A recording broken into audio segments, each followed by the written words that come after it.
Hi viewers, welcome to our channel. బడా family బ్యాక్గ్రౌండ్తోనే సినిమాల్లోకి entry ఇచ్చిన తనదైన టాలెంట్లతో ప్రేక్షకులను ఫిదా చేసిన తక్కువ సమయంలోనే స్టార్ హీరోగా మారిపోయాడు హ్యాండ్సమ్ హీరో హృతిక్ రోషన్. ఇక ఇలా సుదీర్ఘకాలంగా తన చిత్రాలతో ప్రేక్షకులను అలరించడంతో పాటు రేంజ్ను కూడా అమాంతంగా పెంచుకుంటున్నాడు. ఇక ఈ క్రమంలోనే హృతిక్ తాజాగా ఫైటర్ అనే సినిమాను చేశాడు. ఫుల్ లెంత్ యాక్షన్ ఎంటర్టైనర్గా రూపొందిన ఈ చిత్రానికి మంచి స్పందన అయితే లభిస్తుంది. ఇక దీంతో వసూలు కూడా భారీగా లభిస్తుంది ఈ సినిమాకు.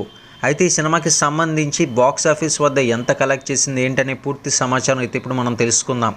ఇకపోతే హ్యాండ్సమ్ హీరో హృతిక్ రోషన్ నటించిన ఫైటర్ మూవీపై ఆరంభం నుంచే భారీ స్థాయిలో అంచనాలు అయితే ఏర్పడ్డాయి. ఇక ఈ మూవీ హక్కులకు ఓ రేంజ్లో డిమాండ్ అయితే నెలకొంది.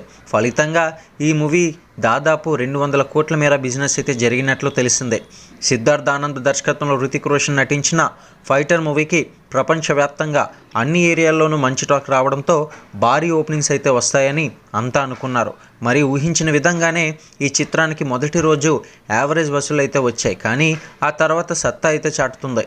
ఇలా 5వ రోజు ఈ చిత్రం 25 కోట్ల రూపాయల నెట్ మరియు 40 కోట్ల గ్రాస్ అయితే రాబట్టింది. ఈ చిత్రం తాజాగా 100 కోట్ల నెట్ క్లబ్లో అయితే చేరింది. తద్వారా ఈ మార్క్ దాటిన హృతిక్ 7వ సినిమాగా ఇది రికార్డు సాధించింది.